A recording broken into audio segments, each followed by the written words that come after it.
that I think we just beat a really good team. And I do believe that. They have a really, first of all, they got a back-to-the-basket postman, which you don't find very often. And then they have a great plan around him. So that is a team that, as you saw, Lehigh beat Duke last year, out of that, or 2 years ago, out of that league. That team has a chance in the Patriot League to do really well, because the Patriot League really has good teams, whether it's Bucknell, whether it's Lehigh, Lafayette, Holy Cross, BU now, they're a really good league. So it was a good test for us because they're going to play a similar style to some teams we're going to play, including Minnesota coming up. So really felt good about the way we played, 55%. Limited the big guy for a while until he hit that last three, and really liked the energy we had. Brendan? Everyone knows you've played without Mitch already, Yeah. but given this week, holidays, plus the news of Mitch, was there any concern of mindsets or anything like that today? I think going into the Stanford game, I think everybody knew this could be happening because he wasn't getting better. And so I think we understood that was important to beat Stanford, to know, all right, we can be strong still, right, without Mitch, if we just band together.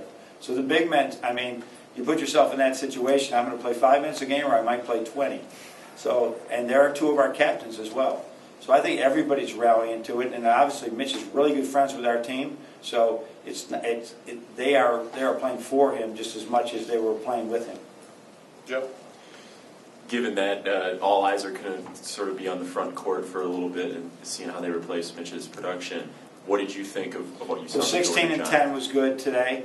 And I think a couple times John was really aggressive. Sometimes he's still got to have a little bit better shot selection when we do post him up. But he has him and Jordan. I thought Jordan was really solid tonight. He got those 50-50 rebounds he used to get, and he got tired. He didn't hedge a couple ball screens, and we took him back out of there because he just got tired. He hasn't had that type of game minutes. But 16 and 10, we'll take it. Mitch gave us 16 and 10. We'd all be talking about Mitch McGarry right now, so that's good. Kyle? You've talked about the process with Glenn all season and doing some different things and being more aggressive.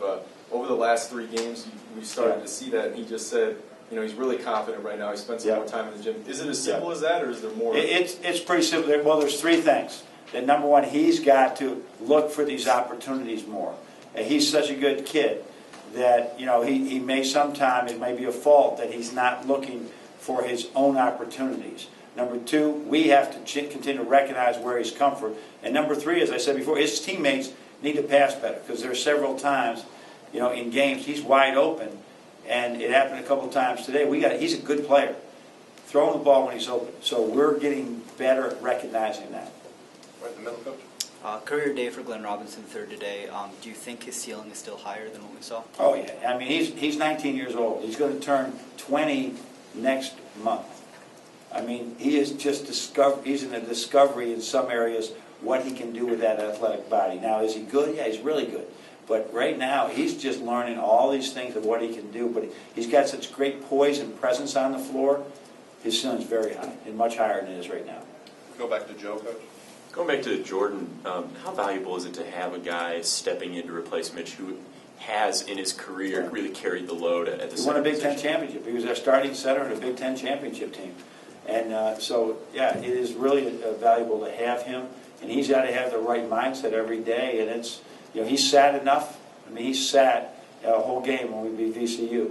It is tough in the tournament. He didn't play. That was the first game he didn't play. That hit him hard. And now all of a sudden he's out there starting and playing again. It's deserving. He deserves it because he's worked hard. We'll go right back to the middle, Coach. Coach, when you lose a player like McGarry who almost averages a double-double, how important is it to have Stauskas and Levert, and you were your 2 leading rebounders, rebounding by committee? We can focus on some different things. We were because Mitch on the perimeter as a passer and a dribbler and a driver is very different than John and Jordan. So we were going to use him more in those situations and really open up the floor. And then we had to shut it down, obviously. So it is those we have a different plan. And Nick and Karras will put more things in for them to be able to play off that and use those 2 as more of a pick and roll, pick and pop type of screeners that really get us good looks at the basket.